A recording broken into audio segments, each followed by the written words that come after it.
Last এপিসোডে আমরা দেখেছিলাম আস্থা আর নোবেল ডেভিল বিলিভার্সদের কাছে পৌঁছে গেছে।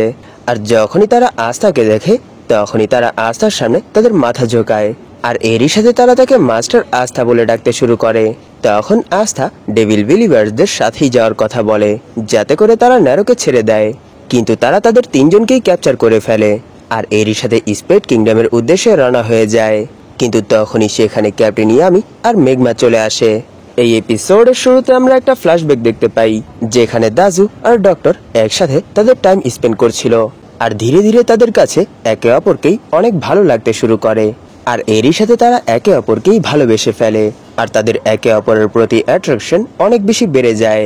আর একদিন দাজু ইনজার্ড হয়ে যায়, তখন সে বলে এই সব কিছুই আমার ফ্যামিলির জন্য হয়েছে, কারণ তারা চেয়েছিল যাতে করে আমি তাদেরকে আমার ক্যাটালগ ম্যাজিক দেখাই, কিন্তু আসলে তারা এই জিনিসটা চেয়েছিল যাতে করে আমি ফেল হয়ে যাই আর তারা আমার উপর হাসতে পারে।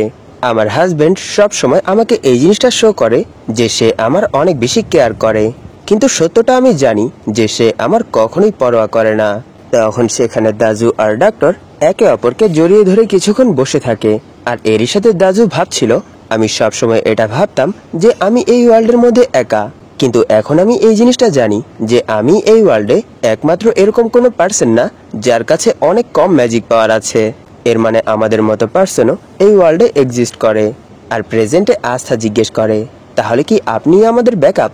তখন ক্যাপ্টেন ইয়ামি বলে আমি এখানে সর্বপ্রথম আসতে পারতাম, এই জন্য আমি ব্যাকআপ হিসেবে এখানে চলে এসেছি, কিন্তু এটা মানতে হবে আমি কখনোই ভাবিনি যে আমি এখানে এতগুলো পার্সনকে দেখতে পাবো। তাই আমার কথা মন দিয়ে শোনো ডেভিল বিলিভার্স, আমি এখানে তোমাদের সাথে কিছু কথা বলতে চাই। তখন ডক্টর বলে কিন্তু আমরা তোমার সাথে কোনো কথাই বলতে চাই না। তখন সেখানের কিছু মানুষ বলা বলি করছিল দেখো সে তো একটা ম্যাজিক নাইট ক্যাপ্টেন, তাহলে কি সে এখানে আমাদেরকে ধরতে এসেছে? কিন্তু এই সময় তো আমরা বর্ডারের মধ্যে আছি, তাহলে কি সে এখনো আমাদেরকে এখান থেকে ধরে নিয়ে যেতে পারবে? তখনই তাদের মধ্যে এক পার্সন বলে আমি এখানে তাদের হাতে ধরা পড়তে পারি না, আমাকে যে করেই হোক স্পেড কিংডমে পৌঁছতেই হবে। এইসব শুনে সেখানের সবাই তার কথায় এগ্রি হয় আর সেখান থেকে এগোতে শুরু করে। তখনই ক্যাপ্টেন ইয়ামি বলে আমি এখানে তোমাদেরকে গ্রেফতার করতে আসিনি, কিন্তু সেখানের কেউ ক্যাপ্টেন ইয়ামির কোনো কথাই শুনছিল না। তখনই ডেভিল বিলিভার্সদের এক পার্সন আস্থাদের রশি ধরে টানতে শুরু করে, কিন্তু তখনই আস্থা সেখানেই দাঁড়িয়ে যায় আর সেই রশি ধরে নিজের দিকে টানে, যার জন্য সেই পার্সন নিচে পড়ে যায় আর এরই সাথে ন্যারো তার হাত থেকে ছুটে নিচে পড়ে যায়। তখনই আস্থা নোবেল আর ন্যারোকে উঠিয়ে সেখান থেকে পালাতে শুরু করে। এটা দেখে তাদের মধ্যে এক পার্সন তাদেরকে ধরার জন্য তাদের পেছনে যেতে বলে। তখনই দাজু বলে এর কোনো দরকার নেই, কারণ এখনো আমাদের কাছে তার 5 লিভ গ্রিমোর আছে আর আমরা এই গ্রিমোর দিয়েই আমাদের কাজ চালিয়ে নেব। তখনই আস্থা তাদেরকে নিয়ে ক্যাপ্টেন ইয়ামির কাছে চলে আসে। তখনই ক্যাপ্টেন ইয়ামি তার সর্ডের সাহায্যে তাদের হাতের হ্যান্ডকাপগুলো কেটে ফেলে। তখন মেঘমা বলে আমাদের কি তাদের এখানে বাধা দেওয়া দরকার না? এটা শুনে ক্যাপ্টেন ইয়ামি বলে এত তাড়া কিসের, দেখো এখানেই দুটো ছোট ছোট পাখি আসছে। তখনই আমরা দেখতে পারি সেখানে ক্যাপ্টেন নোজেল আর ক্যাপ্টেন ভার্মিলিয়ান চলে এসেছে। তখনই ক্যাপ্টেন ভার্মিলিয়ান বলে আমাদের কথা মন দিয়ে শোনো, আমরা এখানে তোমাদেরকে কিছু ইম্পর্টেন্ট কথা বলতে এসেছি। তখন দাজু বলে আমরা তোমাদের মতো ম্যাজিক নাইটদের কথা কেন শুনবো? এটা বলেই সে সেখানের সবাইকে তাদের ম্যাজিক শেয়ার করতে বলে। এইসব দেখে ক্যাপ্টেন ভার্মিলিয়ান বলে আমি ভেবেছিলাম তারা আমাদের কথা শুনবে, কিন্তু তাদের অ্যাকশন দেখে তো এরকম কিছুই মনে হচ্ছে না। তখন ক্যাপ্টেন নোজেল বলে তারা এই কিংডমের মধ্যে অনেক কিছুই সহ্য করেছে আর এরই জন্য তারা এই সময় ম্যাজিক নাইটদের উপর বিলিভ করছে না। তখনই হঠাৎ করে সেখানে অনেক বড় একটা মনস্টার চলে আসে, আর সেই মনস্টারকে দেখে সেখানের সবাই এদিক ওদিক ভাগতে শুরু করে। আর সেই মনস্টারকে দেখে ক্যাপ্টেন ভার্মিলিয়ান বলে আমার মনে হয় তার ক্যাটালগ ম্যাজিকের জন্য আশেপাশের ম্যাজিক অনেক বেশি ডিস্টার্ব হয়েছে। আর সেখানে ক্যাপ্টেন নোজেল বলে আমার মনে হয় এতগুলো পার্সনের ম্যাজিক একসাথে শেয়ার হওয়ার কারণে স্ট্রং ম্যাজিক রিজিয়ন থেকে একটা মনস্টার অ্যাট্রাক্ট হয়ে এখানে চলে এসেছে। আর সেখানে এত বড় মনস্টারকে দেখে দাজু ভাবছিল আমি এই জিনিসটা কখনোই ভাবিনি যে আমি আমার ম্যাজিকের সাহায্যে এত বড় একটা মনস্টারকে এখানে সামান করতে পারবো। তখনই সেই মনস্টার তাদের উপরই অ্যাটাক করে দেয়, কিন্তু সেখানে মেঘমা সেই অ্যাটাক থেকে ডক্টর আর দাজুকে সেভ করে ফেলে। আর তখনই তাদের উপর অনেক বড় বড় পাথর আসছিল, কিন্তু সেখানে নোবেল আর আস্থা মিলে সেই পাথরগুলোকেও ডিস্ট্রয় করে ফেলে আর তাদেরকে সেভ করে ফেলে। আর অন্যদিকে ন্যারো সেখানে যারা ইনজার্ড হয়ে গেছে তাদেরকে হিল করছিল। এইসব দেখে দাজু ভাবছিল তাহলে তারা এখানে গ্রিমোর নিতে আসেনি, তারা আমাদেরকে সেভ করতে এসেছে। তখনই সেই মনস্টার ক্যাপ্টেন ভার্মিলিয়ানের উপরই অ্যাটাক করে দেয়। কিন্তু ক্যাপ্টেন ভার্মিলিয়ান তার চারপাশে একটা শিল্ড ক্রিয়েট করে সেই অ্যাটাক থেকে নিজেকে সেভ করে ফেলে। আর পাশ থেকে ক্যাপ্টেন নোজেল আর ক্যাপ্টেন ইয়ামি সেই মনস্টারের উপর অ্যাটাক করে দেয়। আর যখনই সেই মনস্টার একটু ডিস্ট্র্যাক্ট হয়ে যায় তখনই তারা তিনজন একত্রে সেই মনস্টারের উপর অ্যাটাক করে দেয়। আর তাদের তিনজনের এই অ্যাটাকের জন্য সেই মনস্টার সেখান থেকে পুরোপুরি ডিস্ট্রয় হয়ে যায়। এইসব দেখে সেখানের মানুষরা বলছিল সত্যি ম্যাজিক নাইটরা তো কত বেশি স্ট্রং, আর তারা অনেক বেশি অ্যামেজিং।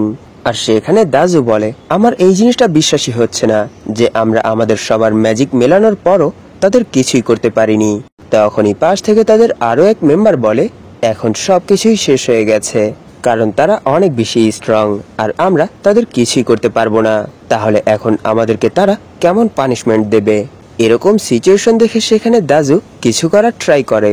তখনই ক্যাপ্টেন ইয়ামি বলে তোমরা ভুল ভাবছো, আমরা এখানে তোমাদেরকে গ্রেফতার করতে আসিনি, আর আমরা এখানে তোমাদেরকে কোনো পানিশমেন্টও দিতে আসিনি।